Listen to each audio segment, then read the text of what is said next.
你回来果然不是为了我，你是为了他，你希望我放过他是吗？什么年代了，还要父债女偿这回事吗？即使把债讨回来了，你把你自己也赔进去了。再说，你难道一点不内疚吗？人皆有情，你跟他在一起2年多，你难道对他一点感情都没有吗？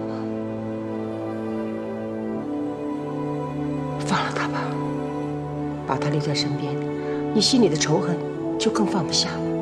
你有没有仔细想过，这段期间你是在虐他，还是在虐自己？少谦，你马上离开那个女人。刚才你们说的话我都听到了，难怪啊，远东集团在这根本没有什么业务，你却得有房子，还把我安排在这儿。起先我以为你是帮助我，现在我都明白了，你都是为那个女人，对不对？怎么了你？你说怎么了？还有，你每次出差都说有事不能回来，其实你早就回来了，跟那女人在一起，对不对？这是我的私事，不用你干涉。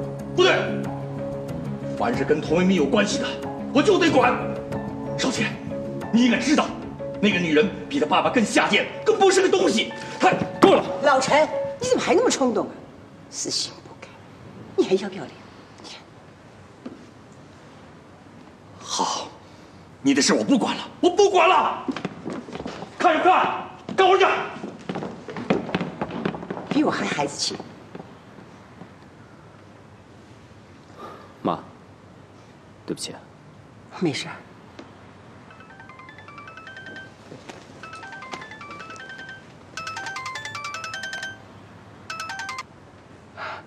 约了朋友，在催我呢。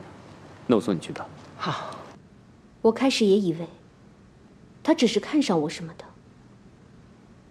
后来我觉得不是，我觉得他是讨厌我，甚至是恨我。恨你？我觉得他是恨我，我也不知道是什么原因。直到今年我爸死忌的那一天。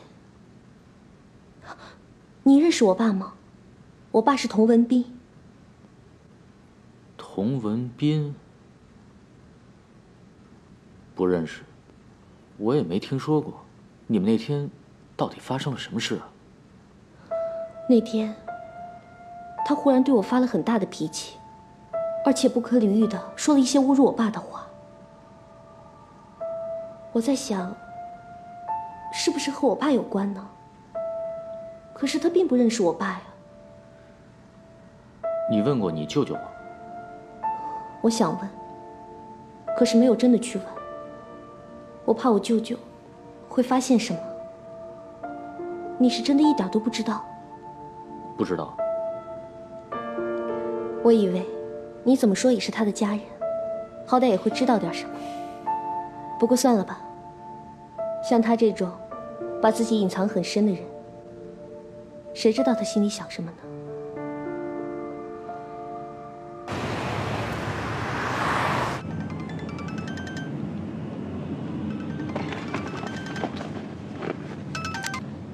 在路上了，别催。什么朋友啊？催得那么急？男朋友。妈，这次回来准备什么时候走啊？不走了，留下来多陪陪儿子不好吗？好啊，真的。那你现在住哪里？酒店。要不这样吧，我在这里给你买套房子吧。再说吧，住酒店挺好的，挺方便。少杰，妈，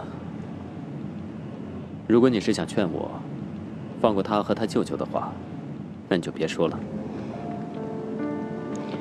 10年前，我力劝你不要娶一个你不爱的女人，冲着我的话，当时你还不敢答应。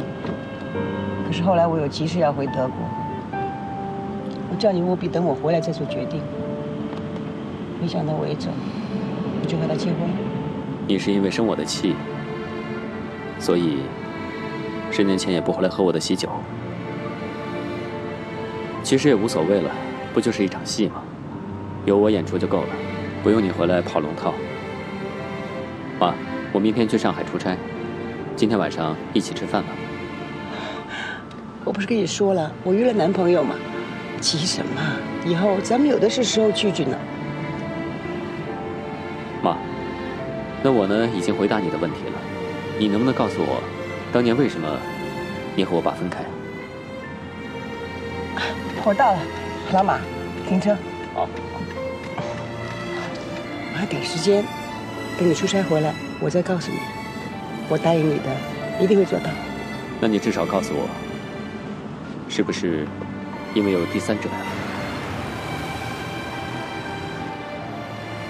如果真有第三者，第三者就是你。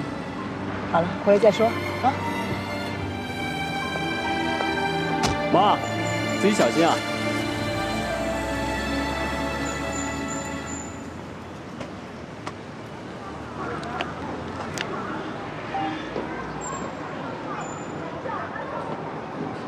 老谷，催什么催呀？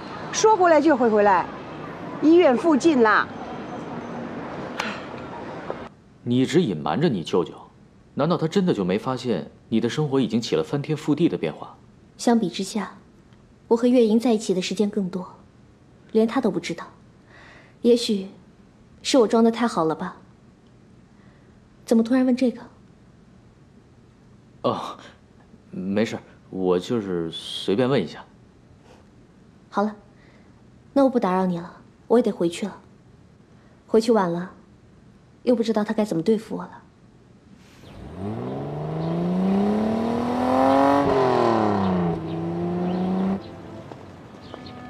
你真的不想多知道一些他的事情吗？如果和我没关系的话，说实话，我不想知道。那是说再见还是不再见呢？如果没什么必要的话，还是不要再见的好。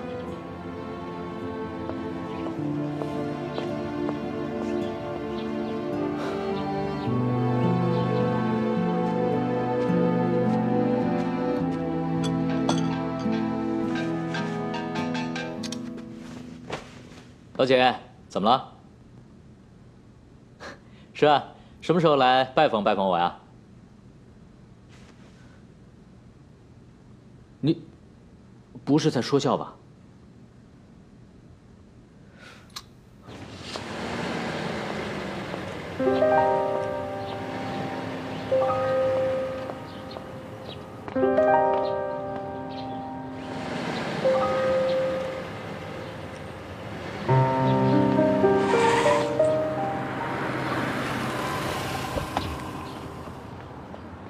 惊喜吧？老姐，好了好了，把我弄透不过气来了。脸怎么啦？啊？没事，回家说，上车。